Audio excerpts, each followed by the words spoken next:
Yeah, like I got this mic, but I'm not sure. Like the quality on it seems to look a little less, or like there's like a.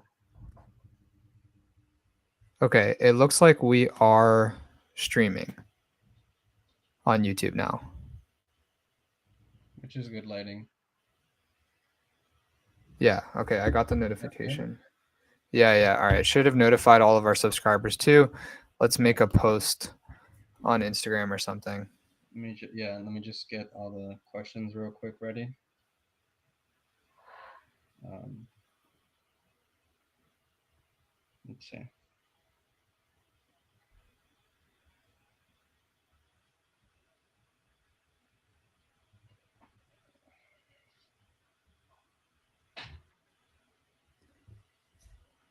I wonder if I can.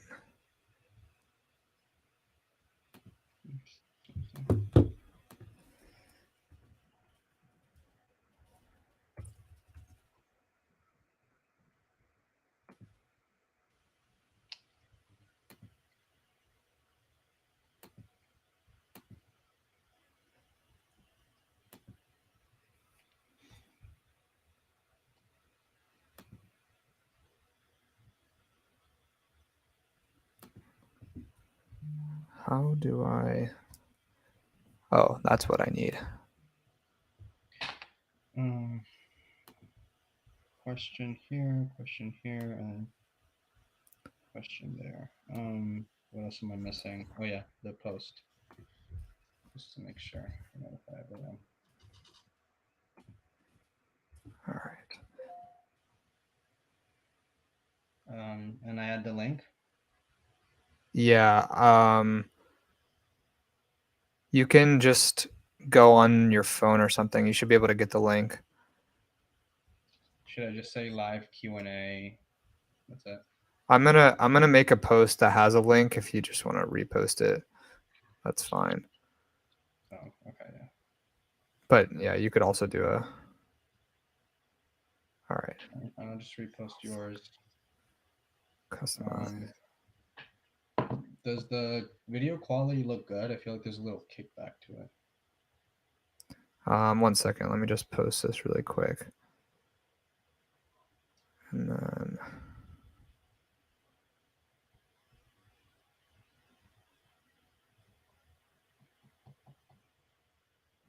Okay, it should be posted now. Yeah, it says the actual recording is higher quality, so it seems to be fine. It's probably just like you and I's Wi-Fi not doing so great.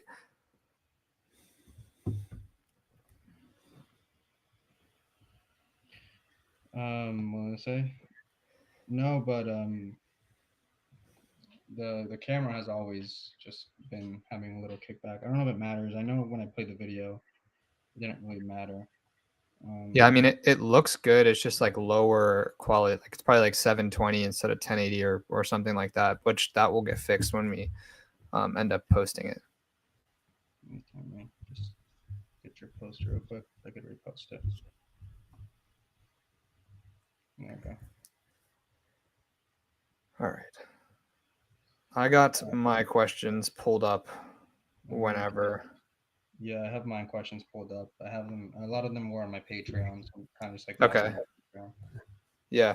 Do you want to do mine first or yours? I think we could switch back and forth. Okay. That sounds good. I wonder if I can.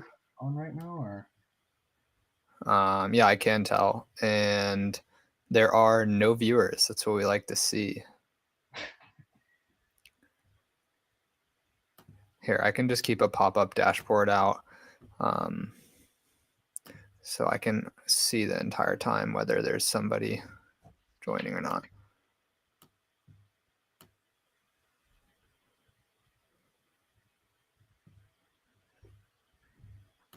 All right. I can see if there's viewers. There's no viewers, but we're going to record it and post later anyway. So. Okay, perfect. All right. Let's get into some of these questions here. First, I got one from John Vuzzi, and he said, I saw you had an upper lower split on TikTok. Would you change anything about it now? Okay, so for reference, anyone that hasn't seen that TikTok video, it's basically a video of an upper lower split where I talk about training pretty much your whole upper body on upper body day and your legs and delts on lower body day, with your delts going first in that session. Honestly, I'm pretty sure I had like two pressing motions, two pulling motions, one vertical, one horizontal. Um, on the upper body day, and then like a bicep and a tricep, so a total of 6 exercises. And then on the leg day, it was just a side delt movement or two side delt movements, quads, hamstrings, and calves. So I really wouldn't change much about it. Now, if you want to get more in depth with what you want to do, one day you should probably put the pushing movements first, and the other day the pulling movements first. And you can vary the planes of pressing and pulling that you do in order to get a more uniform stimulus. So maybe one day your pressing can be a full overhead press and a flat press, and the other day could be a incline press and a flat press. And then the pulling, you could get a vertical lat biased pull down and a horizontal upper back biased row. And then on the other day, you could do a horizontal lat biased row and a vertical upper back biased pull down. That way, throughout the week, you're getting a varied stimulus so you can get more uniform growth. Now, I think that's probably a pretty good split for most beginners that are looking to train 4 days a week. For the biceps and triceps portion of that split, it's pretty simple. Just pick a movement. It could be barbell curls and tricep pushdowns, or overhead tricep extensions, whatever it may be. It probably doesn't matter too much. But yeah, I think training delts on your leg day, or whatever muscle group you want to prioritize a little bit more, maybe that's biceps or triceps, for example, you can just put that at the beginning of leg day, and that'll allow you to go in completely fresh and give it yourself your all, rather than being fatigued and training it at the end of the session. Do you have any thoughts on that? I know it's a lot. Uh, it was a lot, but I mean, I don't think there's like a right or wrong way. Um, I mean, I think it's just very individual dependent and just see what ends up working for them. Maybe, I don't know, if the recommendations you gave, if it works better, I mean, it works better. If they were seeing progress beforehand and maybe like a slight change of what you added, that could also work too. You know, I don't think there's like a right way to perfectly set the perfect, I guess, way to do that. Yeah. Or receive your what is it that Dr. Mike Israetel calls it, your maximum recoverable volume and all Yeah. that stuff. MRV, MEV. Yeah. Yeah. That actually brings me to a question. There was a question here talking about what is your perfect pool day? That We're probably going to have different answers here. um, I, I don't. I think this is just gonna come down to like what I prefer. I don't think it matters like how efficient it is because it's efficient for me. Yeah. Um, and I really don't know how to answer that question, but I guess I could just answer it with my current pool day right now, Yeah. um, which I'm following my own one. It technically, I actually did it today. It starts off with the four. Well, I'm in phase two, so I'm doing 4 sets of the kneeling lat cable row. You know Hmm. what I'm talking about, like where the people Yeah. press the pad and then they pull. Yep. Um, that's a big one that a lot of people got from Paul Carter, although it's been Yeah. around Is for. it the 90-degree humeral elevation lumbar lat row? Yeah, yeah. Yeah, I got you. Yeah. Um, and so I'm doing 4 sets of that, and it would go from 12 reps to 8 reps to 6 reps and then to 6 reps again. I like to start off with like some warm up sets and then go into like a feeder set. And then I just added the last two to be like pretty hard sets. That seems to be working well. Although today I didn't lift as much as I usually lift, and it made me kind of feel down. You know, like sometimes you just have like those days where you just don't lift as much. Yeah. I had that with barbell curls today. Yeah, it sucks because it really just kills the mood. Yeah. Then I went to go for the hammer strength lat pull down, like the machine pull down. Hmm. I really like those. Also because I'm able to lift a lot of weight on them, so I feel good about it. So I guess some ego in there. Yeah. I do 3 sets of that. Um, Yeah, and then from there, I'm trying to hit 4 plates on that actually. I'm doing three. I think I'm doing 320 on that for 8 reps, 6 reps, which I'm pretty proud of myself. Yeah, that's good. Then after that, I have the reverse pec fly. I'll Hmm. do 3 sets of that, and then I'll finish off with machine preacher curls. And during the preacher curls, I like doing what was it, two? I guess they're like they're like little myo reps because I'll do like the Yeah. first set, I'll do like 6 to 8 reps, and then I'll just Hmm. drop the weight like a little bit, and then I'll do like an extra 1, 2 reps, and then Yeah. I'll do that again. Although a lot of people could say that's fatiguing, like one time is enough, but I've just been doing it 2 times and it's been working good. So Yeah, all right. I definitely have a different answer than you, but like you said, it's pretty much dependent on what your specific goals are in your pull day or in your program in general. So my perfect pull day is going to start out with hamstrings. Firstly, just because I can't get myself to train hamstrings hard on leg day after I'm absolutely annihilated from training quads, or even if I train them first.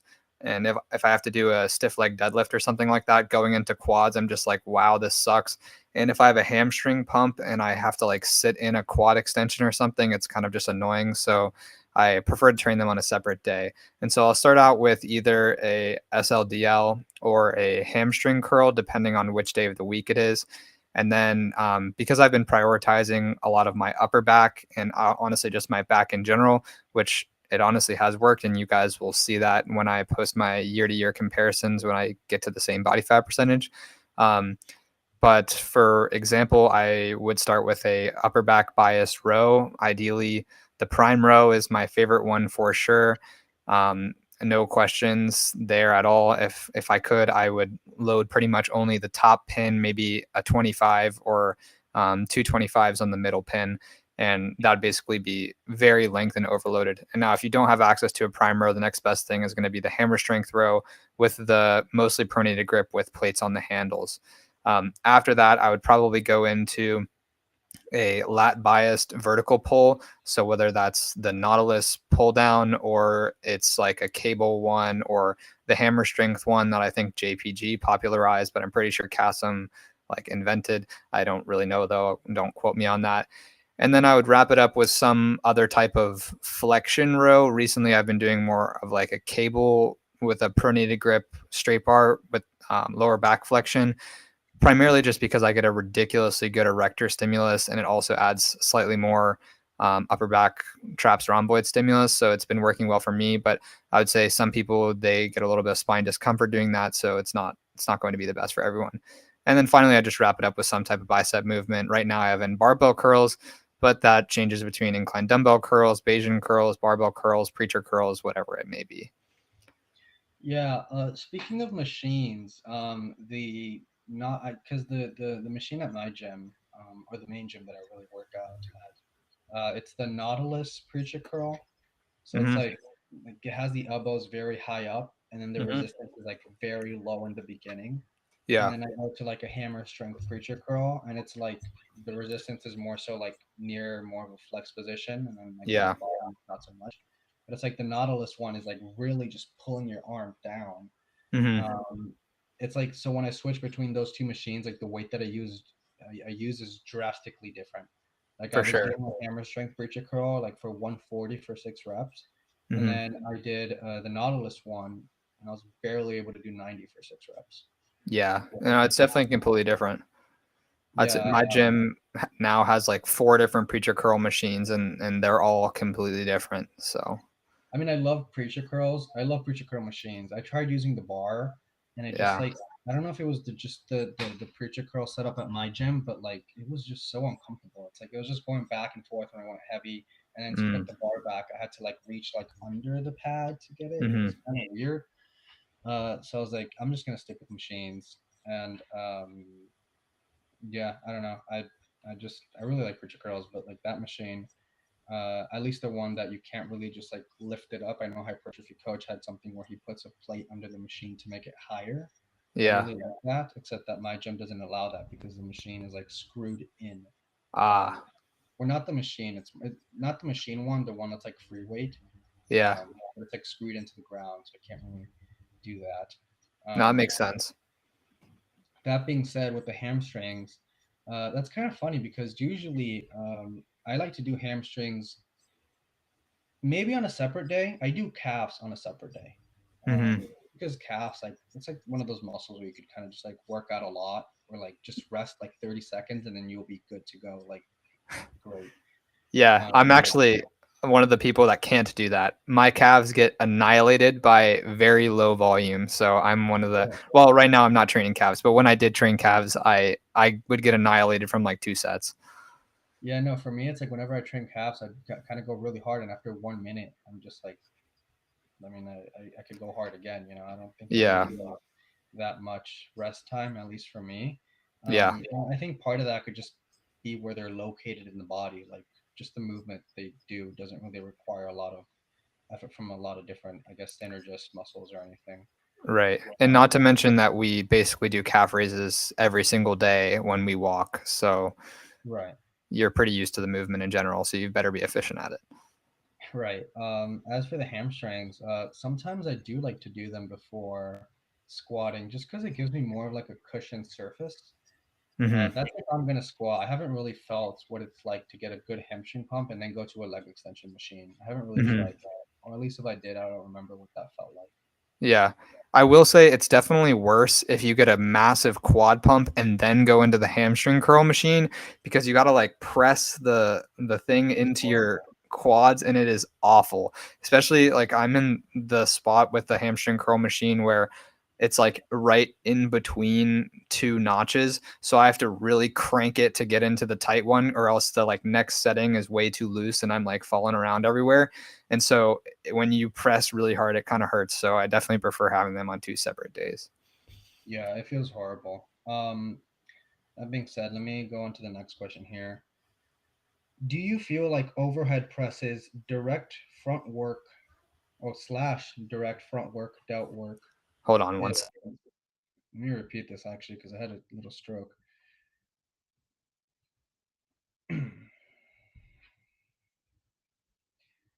um,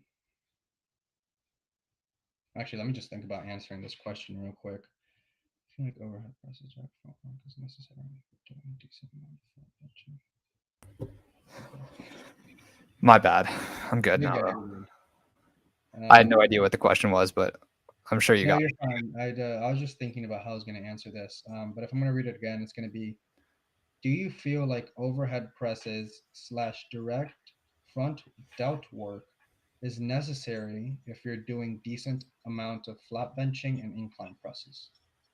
I'll let you tackle that one first and then I'll add my thoughts. If I'm being honest, I don't really necessarily work the front delt other than doing like those super ROM lateral raises, Hmm. technically Lou raises, however you want to call them. I think at that point it just comes down to the intent. Like I'm gonna go do Lou raises, I'm gonna do super ROM lateral raises. It's like they're the same thing maybe, but it's just like the intent of going on the exercise. Technically, bringing the arm somewhere up here does seem to involve a little front work. I would suspect.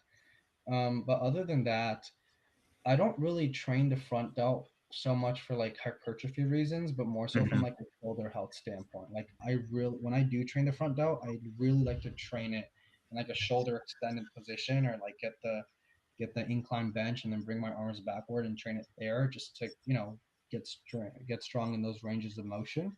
Although I do think it can help, obviously, with your muscle growth for the front delt work, because there are times where bodybuilders do lack just a good amount of front delt, right? So it's like not everyone just, oh, just because you do pressing enough, it's fine. Yeah, I guess, but again, it's really not for everyone. And there's times where like you just don't take your front delt through like these different ranges of motion, and you just kind of stay them in one section. And I think it's important at like some point in time to train every muscle to its full contractile range. So, I mean, I I think it's enough? I guess that just depends on the person. I mean, Yeah, that's exactly what I was going to say. I was going to say it depends entirely on the person. So if you take a look at somebody like me, for example, I could get away with zero front delt training for the rest of my life, and my front delts are never going to be small, and they're always going to overpower my chest, regardless of how much chest training I do and how much deprioritizing of my front delts. And that's just comes down to genetics. Where the front delts look like they insert the shape of your muscle bellies and all of that sort of stuff. And so if you're somebody like me, where you just got like weirdly strong shoulders, like for example, if I don't train shoulders at all, I could walk into the gym and overhead press more than my body weight for reps, or seated dumbbell press the 85s for reps, and it's not a problem. And I'm only 140-ish pounds for those wondering. And so if you're somebody like me and your front delts are already a strong point, honestly, like there's no point of training them. But for some people that have super overpowering chests and lack front delts or side delts in general, training your front delts definitely can add to your physique. So it really just depends. Like if your front delts are weak point, or you want more overall growth, it's definitely not a bad idea to train them directly. But if they're already a strong point, just like other muscle groups, for example, you don't necessarily need to add additional volume, especially when it's getting trained indirectly. Okay. I think All right, I'll look at another question here. So that was that one. Okay, from Chris, maybe talk about sevens in terms of bicep curls. So for those that don't know, sevens, also called 21s, are like when you do 7 reps only at the bottom, 7 reps only at the top, and then 7 full reps. This is a really popular technique back when we were young. I think I was doing those when I was like 14 or something like that. Um, in terms of hypertrophy, honestly, the top part range of motion curls probably aren't doing much. We do have that preacher curl study that evaluated the top range of motion of the preacher curl versus the bottom range of motion of the preacher curl, and found um, more growth with the bottom range of motion of the preacher curl. And so you may be able to make the argument that doing the bottom partial range of motion is going to be better for hypertrophy, or could be useful for hypertrophy. So definitely do that if you're interested. But maybe a better way to do this would be to do your 7 full reps first, and then follow that up with your 7 partial repetitions in the lengthened range after. That way you are adding additional stimulus in the area that might be more hypertrophic. Do you have a differing opinion on that, or I'm pretty sure it's probably the same? I think they want a better version on how we would do it now. I Yeah, mean, talking about back then when we used to do it, I used to be obsessed with that movement because when I yeah, was in like the beginning of high school, like in ninth grade, like all like my friend, like the people I knew, I would say, they like there was these really jacked guys and like part of like the what was it, like the Olympic team, not the weightlifting team. yeah, They're like, oh my gosh, preacher curls. That's like you want to build your biceps, preacher curls, and you go to the gym and you'll just or not preacher curls. I'm so sorry. Sevens, yeah, sevens, and they're like, or no, 21s. They were called 21s, yeah. We called them 21s too. and there'd be like just seven on the top, seven at the bottom, and then seven in the full range. And I Mm-hmm. used to do them all the time, and like, yeah, sure, you'd get a good pump. Yeah, Um, but I remember watching a video from this YouTuber, and he's like really popular now. His name's Scott Herman. I don't know if you heard of him. yeah, Scott Herman Fitness. He made an old video talking about the 21s, and he goes that movement was something that was like invented for the shoulder, right? To hit all 7 heads of the shoulder. I don't know how true that is or not, but it made me sense to either. me back then. And he goes, I'm gonna give you guys a better version called Mercy 30s. So what he would do is he start like with like 10 reps in the like close grip. He'd do Mm-hmm. like an omni set, something like Yeah, that. He'd do like a close grip 10, and then he'd do like a medium grip 10, and then he'd do like a wide grip 10. yeah, He did that, and I honestly I felt like a much better pump. yeah, And then he was the one that made me realize, and he goes, if you're doing 7 reps up here, and then you do 7 reps at the bottom, and then you go ahead and do the entire range, what does that tell you about the first 2 reps or like the first two uh, movements? Like they don't really do much, yeah, right? So I'm like, well, if there is a better way to do 21s, if you were to do it, I would say instead of starting off at the short position and then go to the long position and then like the mid-range position, I guess, even though they're all technically biasing like somewhat the mid-range, I would say we could start off with the short position first, then go on to the entire full range Hmm. and finish off at like the bottom range. Because once you Yeah. fail at the bottom, there's no way you can get back up. Yeah. So that has to be last. Yeah. Um, I don't know if you want. I don't know if you should do full range first and then half range and then bottom half range. I don't know how you I want to do always thought that the top part was the hardest, and it always felt just awful on my elbows and wrists and everything. So I just threw it out, not that early. But I think definitely in general, when you're doing basically drop sets of any kind, you're looking to go from something that's harder to something that's easier. It doesn't necessarily always have to be something that's shortened position to something that's lengthened position, but oftentimes it does end up being that just because usually the shortened position is harder to actually achieve. So an example of where it's not necessarily always shortened to lengthen is if you're doing a mechanical drop set on like a hamstring curl machine where you're leaning forward and getting super, super lengthened. And then once you fail in the lengthen range, sitting back and really bracing and failing again in the shorten range. And the reason why the lengthen range is usually easier or is usually harder, which is why you start with it, is because you're going to be less stable and you're in a ultra stretch position. So usually you're going to be weaker. Um, but for something like a bicep curl or a row or whatever, usually it's going to be hardest in the shortened position anyway. So starting with the shortened position and then finishing with the lengthened position is probably going to be your best bet there. Yeah, and if you want to do better versions of 21s, Hypertrophy Coach has a good version where he basically starts off with the short position, then he go with, and this is with the cables. So he uses like Mm-hmm. he tries to match the resistant profile by changing like the cable pulley up and down. Got you. And then Yeah. the position of like Terrence that he always uses him as the example. Terrence is Yeah. where he's at. So he'll do short position movements where he's like in the cable stack curling like this, Yeah. and then he'll go into like he'd like step out a little bit, and then he'll do or kind of like in line with the cables, and then he'll do mid range, and then he'll Yeah. go into lengthen. And then Yeah. those are my favorite. I'll give you Yeah. that. No, those are definitely solid. The only thing for me is I don't know what it is, but if I do any type of bicep movement relatively close to failure, if I'm trying to do like a mechanical drop set, if it's not a super shortened overloaded movement, I'm essentially getting 0 reps on the lengthened overloaded movement because my biceps are so fried. So like that drop set that you were just talking about from Hypertrophy Coach, like I tried it and I got 0 reps when I stepped forward to get the lengthened one. But yeah, no, it's easier for me because I can just do straight sets or biceps and it works just fine. Yeah, and then you also have to like figure out like what weight you're gonna have to use or what weight to use. Yeah, I think it's fun as an intensifier, but like as for progress tracking, it can get a little bit tricky. yeah, I wouldn't want to say impossible, but at least for me, yeah. it's I mean, I do have access to the Strive, which is like the old branding for Prime Preacher Curl, where you can like load the different ranges. And I have done shortened overloaded into lengthened overloaded on that, and that is really nice. And it's not that hard to track because you can just put all of the plates on the short one and then all of the plates on the long one, and then you just write like if let's say like 75 pounds or whatever it is, and then you just put like 8 and then 7 or like slash or something like that. And it's easy to track. Yeah, I'm glad you brought that up. There was a gym that's like 15 minutes away from my house that has the Prime machine. And it pisses me off because the only gym that has those Prime machines is like the gym that does not take care of them. Yeah. All rusted out, like the strings and all that felt rusty, and it just pissed me off and all.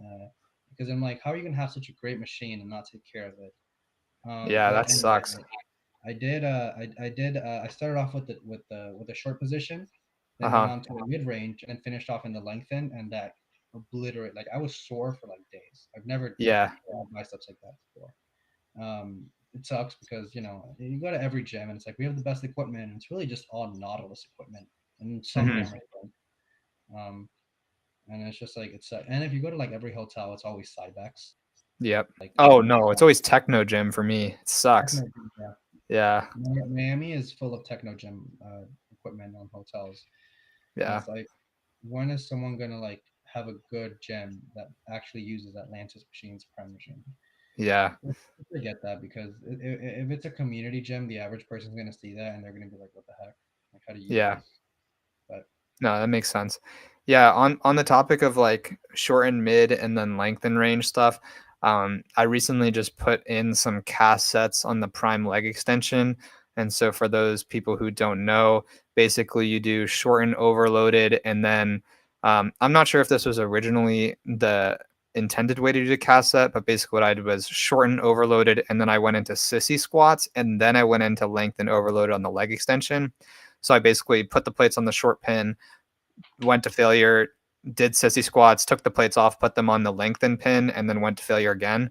I only did 2 sets, and my quads are absolutely annihilated. Particularly my rectus femoris is very sore. So that that's a sounds fun one to try out. that Yeah, sounds very cool.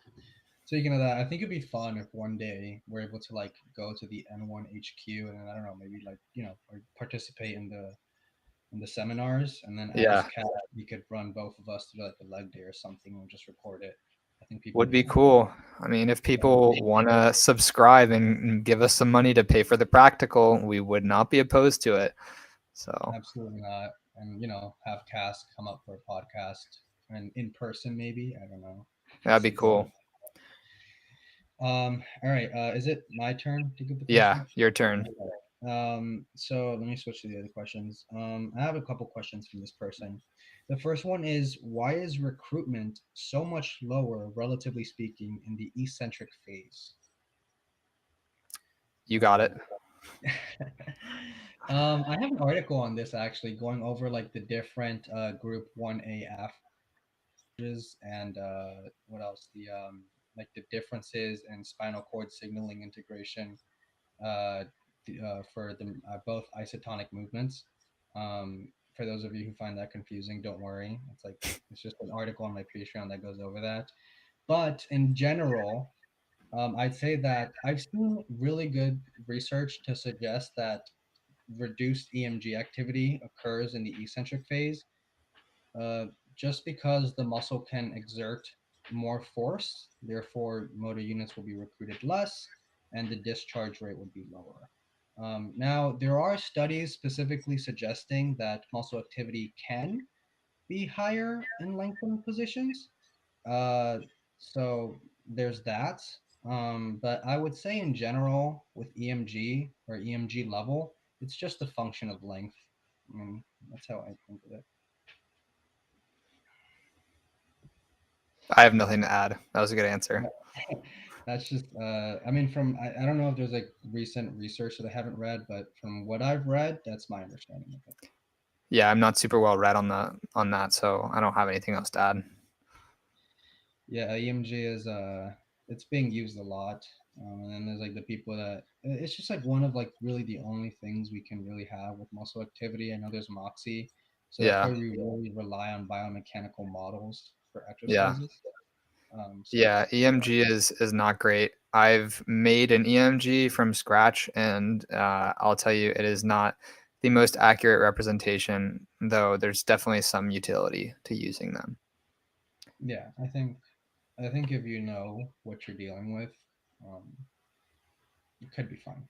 Yeah, honestly, for those wondering what the limitations of EMG readings are, you should check out. I think it's Andrew Vygotsky's paper on like EMG limitations. It's a great, and I'm pretty sure it's open access. So Oh yeah, if you want to know more about EMG, Andrew Vygotsky is your guy. He yeah, is he has like I don't know if he has them on YouTube, but he made presentations on EMG, and they're like really really in depth stuff. So if yeah, you're a nerd, you can maybe go look for it and you'll find it. for sure. All right, let me check out the next question here. So, how would you go about fixing leg day nausea? So this is something that I've experienced, and I'm sure many of you have probably experienced nausea or maybe even vomiting on leg day. So first thing, there's some basic stuff that you can do to help prevent this. One is to stay hydrated. Usually, it's not the end of the world if it's not like this, but if you can be so hydrated that your pee somewhat close to your workout is clear, you're probably going to be fully saturated with water in your muscles, which is going to help a little bit with the nausea. Additionally, eating smaller pre workout meals or ones that are more fast digesting or maybe further away from your workout may also help, because having an extremely bloated stomach from eating 200 grams of oats and water is probably not going to be the most fun going into something where you have to do a lot of bracing and Valsalva maneuver, and you're just like pushing stuff out of your stomach. So it's not going to be great going there. So I would not recommend going and training fasted, especially for something as challenging as a leg day. But eating something smaller or faster digesting like cereal might be better. Additionally, explaining kind of what the vomiting is. Occasionally for legs, because there's such a large muscle group, glutes, quads, hamstrings in particular, they can, if you train with a lot of high reps, you can build up a lot of lactic acid, or I guess it's technically lactate in your blood, that gets shuttled out, and that decreases your blood pH. And basically our body is like, nah, that's not good. We don't want to decrease our blood pH. So it makes you throw up. And the throw up is basically acid. And so if you watch someone like Dr. Mike or something like that, and you see him like throw up a lot in the trash can, it's basically just him throwing up the acid so he can bring his blood pH back to a regular level.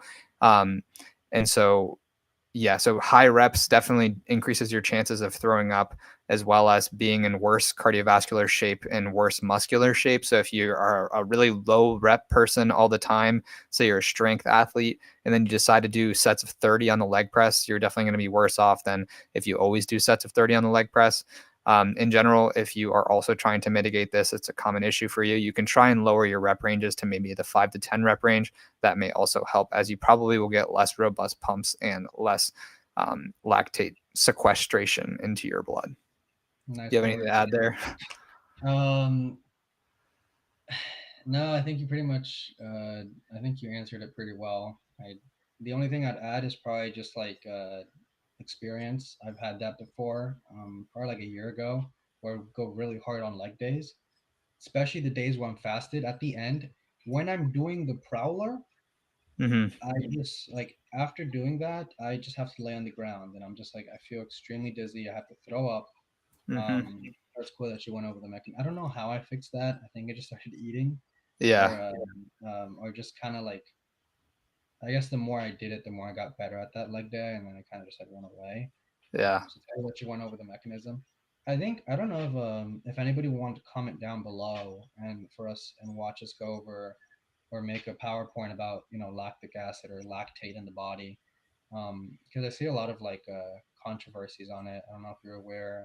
I'd see people say like, oh, lactic acid and lactic acid actually helps reduce the acidity, so it's actually helpful for your muscles. And then I have other people say like, oh, well, in reality, lactic acid doesn't exist in the body because blood is too basic. So I don't know if you're familiar with all Yeah, that. it's in the blood, it's lactate. And it gets shuttled, I think, into the liver. Oh, it's been a minute. And it gets replenished into um, different portions of the citric acid cycle in a process called the Cori cycle. So the Cori cycle basically takes the lactate and converts it into something that can be put into the citric acid cycle and replenished and used for energy. And is that the lactic acid fermentation thing?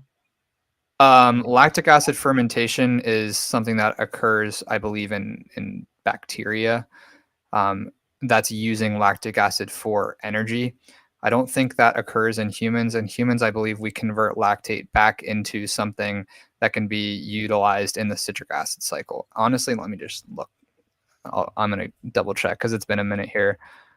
Yeah, I remember. I remember that way. There was two of them. There was lactic acid fermentation, and then there was lactic acid.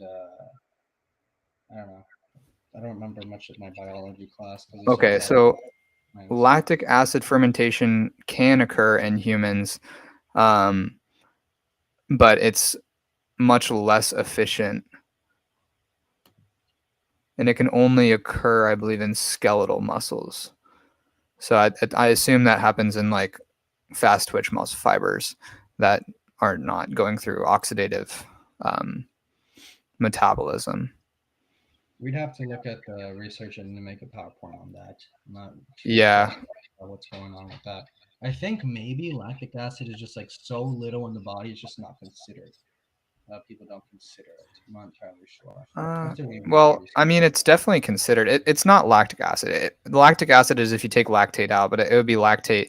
Um, but what happens in lactic acid fermentation um, if I'm remembering correctly, is basically you go through glycolysis to generate pyruvate, and then when you don't have oxygen, you basically can't go through the citric acid cycle and oxidative metabolism, and so you take the pyruvate and you oxidize two NADHs to create lactate, and the oxidation of the NADHs then generates some ATP to utilize in the short term. I need a picture. Yeah, no, I know it's, but yeah, we can definitely make a video on cellular metabolism. I can picture it. I just like I've seen so much controversy in the topic. I don't even know where to start. I don't even know how there is controversy. I feel like it's basic general biochemistry, but Uh, whatever. I'm not into yeah, all the controversy stuff. we'd have to look. I'm honestly into the controversy. It just sometimes like when I'm bored in the day, it's like my go-to thing. And Yeah, I'm no, gonna admit, makes sometimes I sense. go, if you like look at my account, BioFit Anatomy on TikTok, you're gonna find me commenting on a lot of fitness TikToks. I Like do. I see you. I'm like, oh, nice. like where I'm not even supposed to be there, and I just give an answer blatantly, and I don't mean to sound like a dick, just to like poke Yeah, fun, but it's like sometimes I just generally like looking for conversations, and I'm not saying like it has to be like a conversation where I have to be right. It's just talking yeah, about the topic. It's just like anything where we could like. I remember I commented on the Chris Beardsley because that's where you find the nerds. yeah, So I know Chris Beardsley Instagram section, I had some guy and we were just going back and forth on Titan and the extracellular matrix, and it was fun. I mean, that's what I like. That's what I want. yeah, When I'm bored, it's not always the healthiest thing. There's a saying that photographers use: post and then ghost. Because and then if you mm, post and you're constantly looking at the uh, post to just make sure who liked it or who's on top of it, you end up spending your entire day doing yeah, nothing but looking at, I guess, people's time. yeah. Makes sense. All right, you want to head into your next question? Yeah, this was a good one. Role of fiber alignment, perhaps in relation to the neuromechanical matching model. Nice. All right, you can start with that, and I'll add what I think. I'm gonna see if I can hit all the points here. So essentially, and I think this post comes from a lot of, or a lot of these comments come from a lot of Paul Carter's posts because I had somebody send me a screen record since I'm blah. Of Yeah, him showing that fiber alignment doesn't matter because muscles have shapes, or they're very pennated. Therefore, it doesn't matter what alignment they're in, um, which is true. You know, muscles do have shapes, and some muscles have more shape than others. They're more pennated. If you want to know what that is, we'll make a video on muscle architecture later on. But essentially, even though like just because like the fibers aren't in line, I guess with the line of force, the more pennated a muscle is, the more the fibers can actually rotate, and then like, there's something called a pennation angle change. So they're gonna like rotate more towards that line of force to fit it more. How do you say like, fit it more? Just fit more with the line of force, I guess. it fit it more directly, I think would be the Yeah, word yeah, you're more looking for. directly. Now there is good debate going on right now and being challenged that uh, pennation angle doesn't matter because muscle fibers are a vector and they transmit force to the ECM, which is the extracellular matrix, and then it just goes to the tendon. So whatever angle the tendon is at is the force vector, which is true. I'm not going to disagree with that.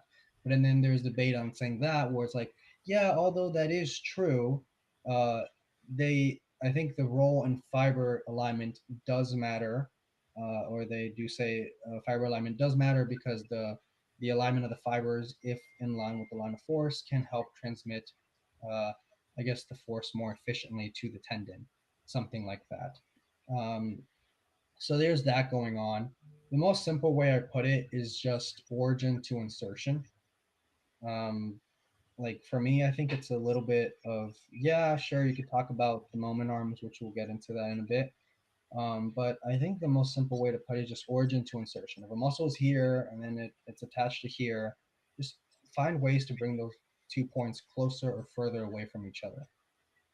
Now, to add on top of that, going back to like the nerdy stuff, line of four or fiber alignment and line of pull are two different things, although they're very similar concepts or related concepts, I would say. And when someone says line of pull, I always usually ask, well, line of pull relative to what? Fiber alignment, I'm always assuming. And if so, relative to the joint. There's different things in the body that, fibers can be attached to. That being said, line of pull does factor in the moment arms of every direction, of all directions. And I think that's something important. So, whether fiber alignment does matter or not, I would say it's up there. Um, I would say line of I prefer to say line of pull than fiber arrangement. I think fiber arrangement or alignment is pretty misunderstood, and it's extremely complex when you look at it. We actually don't really know a lot about muscle architecture. We're just starting to find out new stuff. Um, on top of that, as for the neuromechanical matching model, it's you could say it's generally true, and we have seen it, and it makes sense why the body would recruit more muscle fibers or the muscle that has the best leverage to do the job. But I think the muscle starts to, sorry, the model starts to fall apart when you start reaching maximal efforts or near maximal efforts. Because when you look at the data or the data near maximal efforts, all the fibers are going to be recruited.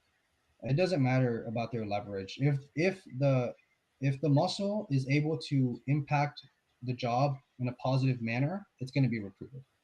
So I think people, and to just give more of a standard note, I think whenever somebody makes an assumption or a leap from mechanics to motor control to physiology, I think there's a lot of that. That's a pretty big leap, and every single one of those leaps have a lot of assumptions in those leaps. So to say that the neuromechanical matching model is the reason your gains are growing could be a little bit of a stretch, maybe.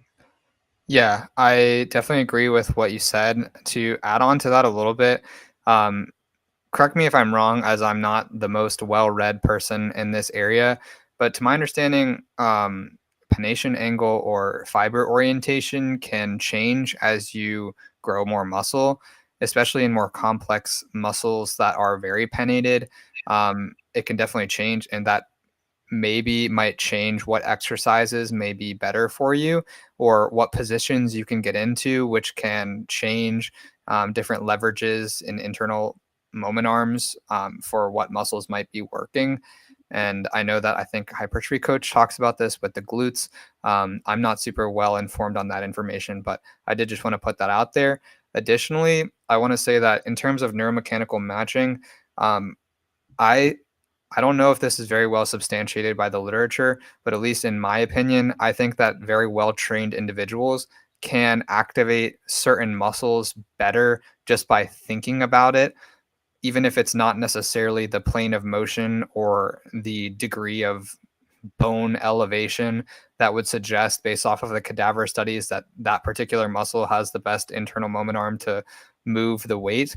I think that there is a little bit more going on there, and that it's definitely possible for certain individuals that are more experienced to recruit certain muscles more than others, despite cadaver studies saying that one particular internal moment arm might be more suited to lift that particular load. What do you think about that? I think as a take-home message, people shouldn't rely on muscle architecture to dictate their exercise selection. So it's like, oh, the glutes are very pennated, or I think they're multi-pennated or something like that. So that Mm-hmm. means they exert a lot of force. Therefore, things like dynamic stuff might be really good, or things that are like really heavy could be really good. Mm-hmm. There's a I've read things where it's like it's not entirely true. Like muscles can be pennated and still be really good with velocity, or muscles can have a lot of, or they can be very pennated or very like fusiform or just be in parallel. sorry, in series with each other, and then they'd be really good at force production. I don't want to quote it wrongly, but I've read some stuff there that's like inversely related to each other. But essentially, yeah, I think, I don't know. I think pennation angle can change if you grow muscle. I mean, I wouldn't be surprised if it did. Especially how we talk about how in the cross sectional area, if muscles grow in parallel, then there's more parallel sarcomeres being attached or just being added in that cross sectional area of the muscle. Um, as for moment arm changing as you grow muscle, that is true. Like if somebody has bigger glutes, like in the hypertrophy coach video where Tom Purvis, they could probably benefit more from squatting than somebody who doesn't have any glutes at all. And this isn't just for glutes. This is really just for all around. Like if you have bigger biceps, you're probably going to have a greater angle to pull the weight when your arm is fully flexed or extended, just because your biceps create like a little higher force vector, I think it was, so they're able to pull more versus having like a flat bicep with not Mhm. not much of a big angle, so it's going to be a lot harder to pull. So when your internal moment arms change within the body, uh, sometimes it may not always be a good thing. Sometimes like you're doing an exercise and like, why am I all of a sudden like, it just feels like you're just not that good at doing a certain movement that you used to be good at, and it probably could Mhm. just be due to internal moment arm changes. But at the end of the day, I would just say like you shouldn't just really just dictate your training off of muscle architecture nor internal moment arms. Um, so Yeah, definitely agree there. Pick some good basic movements in multiple different planes, and you'll probably develop a pretty well-rounded physique in general. yeah, just really just train close to failure. You'll be fine. Again, the neuromechanical matching model code just falls short when you train your maximal efforts because your body's going to run and recruit everything it can to do the job. For sure. Um, All right, so I can take a look at my next question, which is a pretty easy one here. It's just, what does doing a chest press machine overload in comparison to dumbbells and barbells? I prefer weights, but I'm interested to see if there's a difference. So it definitely depends on what the chest press machine is. A lot of chest press machines are short and overloaded because like they work like this. And so when the weight is more close to a 90-degree angle with the ground, it's just going to be heavier. So when you press in the beginning, it's going to be lighter. And then as you press, it's going to get heavier, but that's not the case for all different chest press machines. Again, it depends on whether you're like completely flat or whether you're angled like this or whatever it may be. So you can tell just by looking at where the weight is, how the pendulum moves. And also, you could probably just feel it. If you get into a chest press machine and you're like, oh my Lord, this is stretching me out like I've never been stretched before, it's probably stretch overloaded. Um, yeah, I feel like that's pretty straightforward there. Do you have any thoughts? Yeah, I would like to add on that. That's like sometimes people think that for a muscle, in order to work, or so, in order to train a muscle in a certain position, peak resistance needs to be in that position, which is not entirely true. Like just because like peak resistance or an incline cable curl is closer to like the 90-degree angle, you're still getting a lot of resistance in that or in that bottom range. So it's like just because something isn't peak resistance where you want it to be doesn't mean it's not training that position. So you know, yeah, I mean, as for your machine analysis, I don't really look at machines like that. At least chest press machines. It really just goes by feel. Like if I feel a good stretch, whether peak resistance is in the bottom or not, um, I feel good about it. Yeah. All right, I think we Um, can tackle your next one. I think that was yeah, sufficient. we could also just look at the cam of the machine, which is like that weird. What is it, like an oval shape? Yeah. Yeah. Okay, and this one actually. Can you talk about banding exercises? When and why? How even perhaps? I remember long ago on Deltoid Factory's story, he said he wouldn't reverse band a Smith press, but if he were to band it, only conventionally band it as from the bottom. Why? Were you able to understand that? Yeah. Did So you? I understand what they're going at. Um, Okay.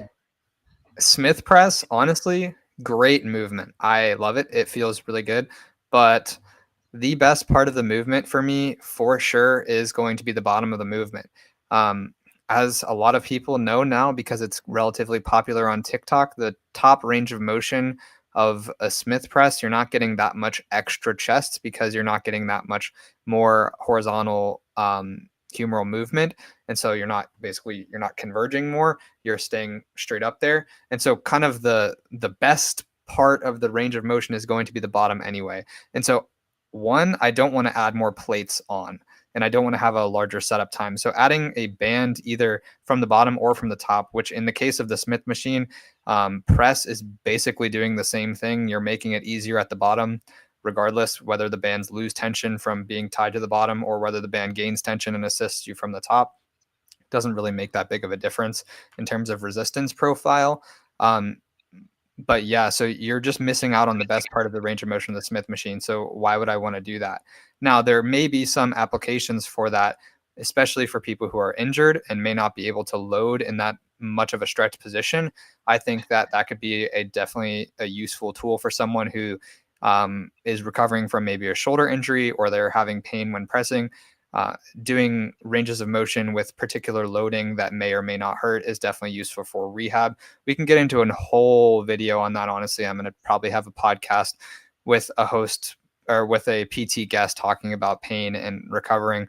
But yeah, so that could have some utility for that particular instance. But in general, unless you're needing a variation of stimulus, like if you have limited home equipment, there is no point of banning a Smith machine, in my opinion. I think hypertrophy coach sometimes likes to ban his Smith machine. I think the reason was probably to like create more of an or match the strength curve of the muscle, right? Mm-hmm. It's like if you load the top, like you're stronger near the workout, but you're weaker at the bottom. Yeah. Um, I don't reverse band things. I don't think I'm Yeah. strong enough to do that. Maybe when I get to like plating 2.5 plates for reps, maybe I could start thinking about it just because it looks cool. Yeah. But yeah, I don't really reverse band anything or any of that. I'm not saying it's bad. I just don't do it. Mm-hmm. I don't have the equipment at my gym, nor have I ever bothered to buy bands to do that. So Yeah. Yeah, I would um, say if you're considering reverse banding, you basically, or just banding in general, you basically need to consider a few things. First being, do you use enough load for it to even make sense based off of the resistance of the bands that you have available to you? Do you want to have or utilize the extra time necessary to set it up? And is it for a particular reason? What could these reasons be? Maybe you're getting some type of pain when you're in a super overloaded stretch position, or maybe the stimulus to fatigue ratio or SFR for you is significantly better when you use a band and it allows you to get better pumps disruption, tension, whatever it may be, because maybe that very bottom portion is slightly too hard and you're failing there every single time and you want to fail in a different part of the range of motion. Those could be all valid reasons to do it. But personally, for me, I don't see the utility in it because one, I'm not that big. I'm again only around 140 pounds, so I'm not moving that much load relatively, and I have no joint pain, so I don't see the utility there, and I don't want to spend extra time in the gym um, setting up bands when I don't have to. yeah, and if you really want to go, whether you should band or reverse band or not reverse band a hack squat, I think Revive Stronger has a really good podcast with Dr. Mike Israel and Kasim And Mansour. Kasim, I think, yeah, that one's good. Awesome. That goes over that really well. So I think we could go watch that. For me, like I'm not going to go into it because I don't do it. So I think I've done it like once. It was painful, but Yeah, do you have any other question? that's all for me. Do you have any other? I have two more. Yeah, let's tackle those and then we'll call it. So this one is you have previously talked about, I vaguely remember, sorry if I'm incorrect, the Mike Israel way of looking at leverage. A muscle losing leverage, forcing the remaining active fibers to work harder, more tension. Could you expand or even just explain this? So I think this is, I didn't know Dr. Mike Israel looked at leverage this way. I think I know what they're saying. Do you want me to explain what I think they're saying and then you answer the question? Yeah, go ahead.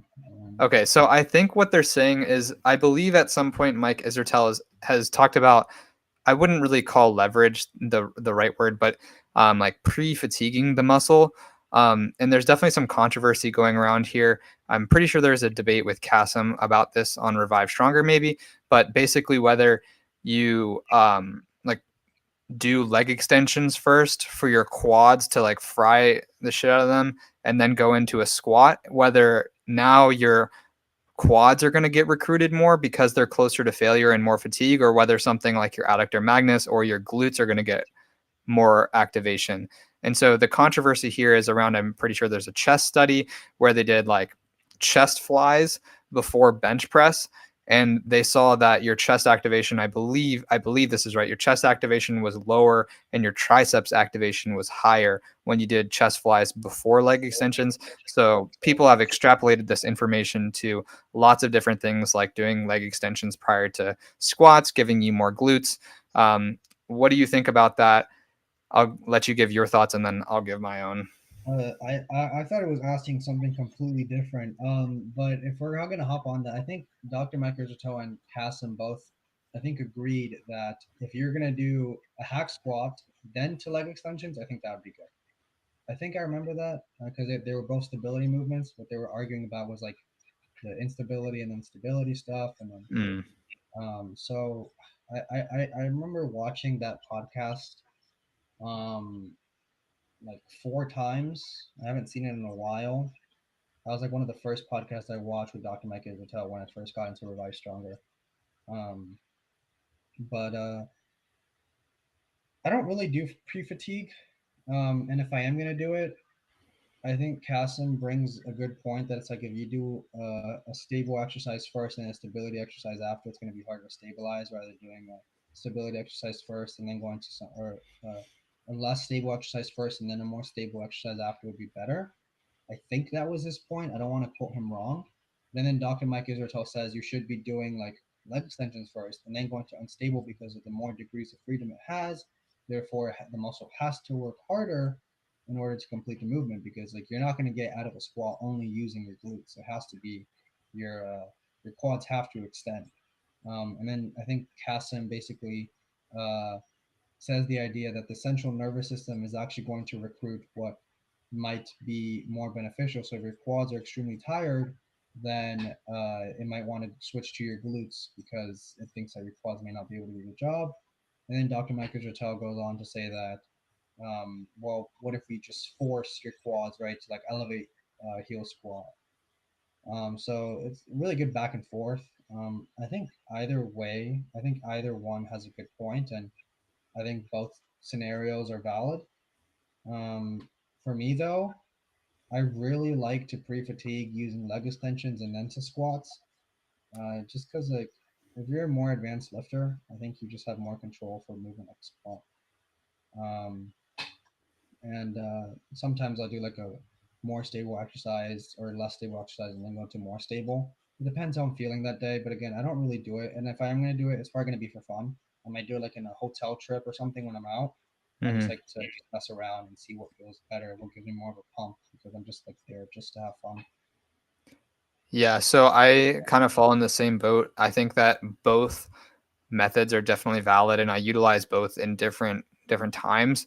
One time where I would use leg extensions prior to some type of squatting pattern is in an instance where I have a lot of overall fatigue. Maybe I'm stressed in life, and going into a lift that is going to be extremely heavy and require a lot of stability is sometimes challenging right away in the beginning of a workout. So I would utilize leg extensions first to one, um, decrease the amount of load that I would have to use on the subsequent compound exercise that requires more stability, and two, just to warm up the muscle a little bit, just so it feels good going into the movement.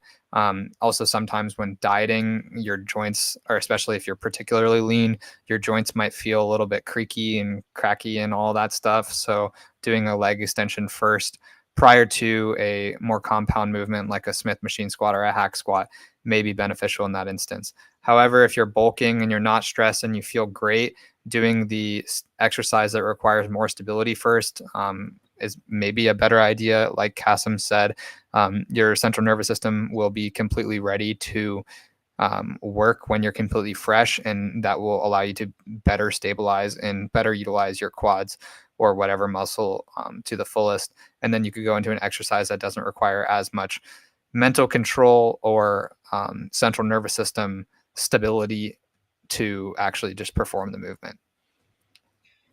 Yeah, I think that's the most we could add on that. I do want to. I don't know if he was referencing about because I always talk about how muscle has to produce more force when it's in a less mechanical advantage position. I'm not sure if he was mentioning that. Yeah, I'm, Because I'm not super sure. I've never heard Mike Israetel talk about muscle leverage, so uh, I'm not sure what he's quoting then. he just says losing leverage, and then what catches like the active fibers. Now, I'm probably just going to answer that one just to be safe, Yeah, for go him to for be it. happy and for him to be happy. Generally speaking, if there like if you get the equation torque equals what force times moment arm, if a muscle has less of a moment arm, it's generally going to have to produce more force, or generate more force to equate torque compared to when it has a greater moment arm. But there is an equation that is inversely proportional. So it's technically internal force equals to torque over moment arm. So if the moment arm is less, um, the torque the internal force is going to be higher because it's in the moment arm is in the denominator. So I guess just looking at fractions, if the denominator is less, then the equation is going to be higher, I think. Yeah, because if the moment arm is higher, then the internal force is going to be lower, just because there's a greater mechanical advantage. Now, Mhm. I think that depends on the moment arm, but in theory, it can be true.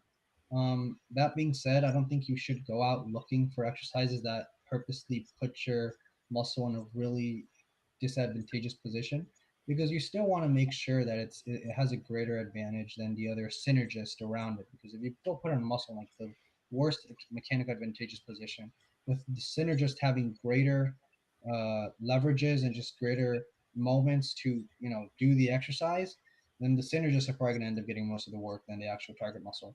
Because when you look at the hack squat or like the squat, like the quads don't really lose much leverage at the bottom because of the patella, but they're like really the best knee extensors at that position. So they're obviously Yeah. going to work. So you just have to be more considerate with like things like that. You just don't want to go looking at, oh well, this one puts my muscle in a really disadvantageous position, so I'm going to train in that position. I wouldn't take it that far. Yeah, I was gonna bring up the same thing that you just brought up about squats, where like, yeah, the quads are gonna lose some leverage as you go into deeper knee flexion, but it doesn't really matter that much because um, the quads are still going to be the strongest knee extensor in that position, so it's still going to be the primary mover. So yeah, I think that's what the question was getting at. Yeah, and that could also explain why pull-ups are also like a pretty good lat exercise. Yeah, When you take all these things into consideration. I have one more question, basically saying, and this one's pretty simple. Any possible way to improve bicep curls to make the humerus more vertical? By humerus, it's the arm, for those of you who don't know. yeah. Um, Um, what do you mean make the humerus more vertical? Like it already is vertical when your arms by your side. I think he's talking about like the carrying angle of the body, how it's like when we hold our phones, we don't hold it like this, we hold them like this. So there's like an Yeah. angle. Like when you stand in Oh, anatomical position, like your butt, like your elbows kind of like yeah, down yeah. towards I them. see what you're saying. I wouldn't really say that's humerus necessarily. That seems more of like elbow joint type related thing. Well, also I guess it would be in relation to the glenohumeral joint too. But I mean, honestly, it doesn't really matter. I don't think for biceps at all. Yeah, I'm pretty sure you can bias different short head, long head based off of your internal external rotation at the glenohumeral joint. But most people just don't need to do that. Just curl with which grip is most comfortable for you in different positions, maybe shortened over or different humeral elevations, and you'll get fully developed biceps. Yeah, I guess for me, it's like you could always just do alternating dumbbell curls, and then like if you're really that picky about it, like if you just like kind of tilt to the side a little bit, your elbow or sorry your shoulder joint, elbow joint, and wrist joint are going to be more stacked up into one another, and you could kind of curl like that, and then Yeah. you switch to the other side, and then you curl more in relation to gravity pointing down, rather than just having like that little uh, you know force pull, just like that Yeah. little what is it moment I guess, or just force or just angle coming in this way. You Hmm. just kind of go like this, and then it just comes straight up in relation to gravity. Yeah, and I think most people do that naturally anyway if they're doing alternating dumbbell curls. Um, so I don't really think that's something that you have to worry about too much. In general, you also will just adapt to those different body positions to find which one is the most comfortable. If you pick a movement and do it for weeks and weeks and weeks over time, you'll have minor adjustments that'll just make it more comfortable and allow you to produce more force. For something as simple as the humerus, I don't think it's worth thinking about all of the extra movements that may inconvenience you just to get basically nothing extra out of it. Yeah, I mean, if it's better for your joints, then yeah, go at it. Yeah. Tilt inside and curl up, so it's in more of a stacked stacked up position. Yeah. Other than that, I usually do my cables. I usually do my curls on cables, and the cable pretty much just does that for me. So Yeah, exactly. Yeah. I haven't done dumbbell curls in a long time, so I've done I don't know. incline dumbbell curls, but I don't lean to the side on an incline dumbbell bench. It's just Yeah, really uncomfortable for me. for sure. Maybe on the preacher curl, but Yeah, sometimes the preacher curl is uncomfortable for me, particularly the hammer strength one. But I think that just has to do with my forearm to humerus ratio, just like how long they are and like where the machine moves in space. But I'm not a machine engineer, so I unfortunately cannot design all of the perfect machines for me. true. Yeah, I like when it comes to preacher curl, sometimes I like doing like single arm, Yeah, which would just because it allows me to line up a little better. yeah. Um, Especially with that tricep extension thing Oh, you going on, have to do it single arm. like with the pad Yeah, here, and then you I push know down. exactly what you mean. Yeah, And if you push too far down, you're basically just like using your shoulders because it's more of like a yeah, shoulder movement then.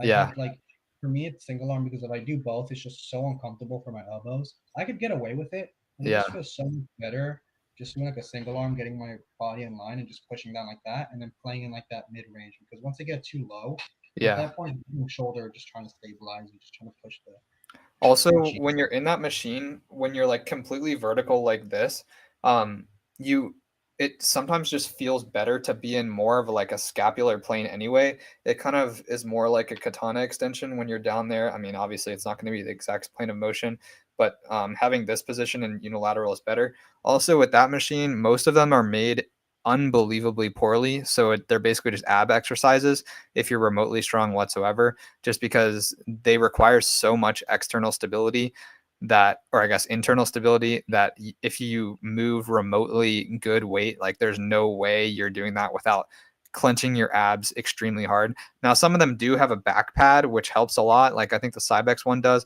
but like the one like the hammer strength one, honestly, not worth using. Just get a cable and do it on cable. Yeah, I think the scapular plane is important to bring up because you always get the urge to kind of push out, like the Yeah. elbows to come out, because like Hmm. you have like the long head somewhere attached, like right here, and Yeah. then like it kind of like does like a Hmm. twisting motion like back here. So Yeah. obviously because of that twisting motion, when you're in front, it's gonna kind of want to just like rotate out, Yeah. and that's the reason why like skull crushers are like maybe good for medial and lateral head. And then if you're in and then if you're in the scapular plane, which is like I think it's the elbow being in parallel with the scapula or something like that. Hmm. Yep. Like there's no forces pulling out or pulling in, right? It's like the long head Hmm. could contribute more comfortably like that. So I think that was important to bring up for people. If you ever wonder why you do this, you could force like my Dr. Mike forces the elbows Yeah. in and comes down and like Yeah. yeah, that works too. But if you just want to be more comfortable, maybe Yeah. I use the long physically head. can't get into that position. I don't have the shoulder mobility to do that. Like this is as close as I can get, and like it does not work for me. Like I saw him with the Tristan Lee video trying to do like this. I can only get in this position if I have a supinated grip. If I pronate my hands, like this is the closest I can get. I mean, which is interesting. yeah, I don't. It works. I mean, I feel it in my triceps, no doubt. Yeah. I just prefer to do like something that's easier. On the supinated grip topic, just quickly, I think that is, some people have questioned why that like overhead tricep study made the participants do like a supinated grip instead of like a regular pronated grip, because like supinated grip is usually going to limit the amount of strength that you have in that position. I think it's because people can't physically get in the elbow and shoulder position that they were looking for people to get in. Like if you look at the picture that the researcher sent to Kasim, like the dude is literally like straight up like this. Let me turn to the side like that. And I don't know about most people, just cannot get in this position with a pronated grip. So supination allows you to get more rotation at this way. So it's just easier to standardize the range of motion with a supinated grip in that position. Yeah, that's interesting. And I don't really see people do like a perfectly, Oh you yeah, know, that's so pronated. uncommon. That's uncommon, uncomfortable for me sometimes, and just hard to do. I mean, I Yeah. have like the Atlantis machine where it's like just the fixed bar Yeah, and I yeah. have to do this. And Hmm. trust me, I think that's great for my triceps. But like, I don't know, I just sometimes like prefer like the cable version. For sure. Honestly, the only overhead tricep extension movement that I will do is the cable one, because all of the rest of them feel like really bad on my shoulders or whatever it may be. And yeah, my shoulders are probably just messed up from years and years and years of lacrosse and baseball or whatever, but like they are the way they are. So I'm only going to do the exercises that don't hurt. Yeah, I mean, if I see an Atlantis machine with like the where you sit down and you have to pull the cable up, I might do it Yeah. because it's fun and I don't really find the machine anywhere. Yeah. But I wouldn't like keep it consistent in the program. I'd probably just like stick cable version or something like that. Yeah. No, I You know, agree. I think sometimes cables can feel uncomfortable too. Though I'm not saying they're perfect. Like stability Yeah, wise, the machine's obviously better, but pros and cons. definitely. All right. I think that is all of the questions, right? Yep, I think those are all my questions. All right, cool. Thank you, everyone, on the two viewers that showed up. We appreciate you. This video will be posted on our channel after, so if you missed any particular portion of it that you would like to see, you can go back and watch the video. And I think Juan will be adding some timestamps to make it easier for you guys. But thank you, everyone, for watching. Please be sure to like, comment, and subscribe, and hit the notification bell for more content. Bye.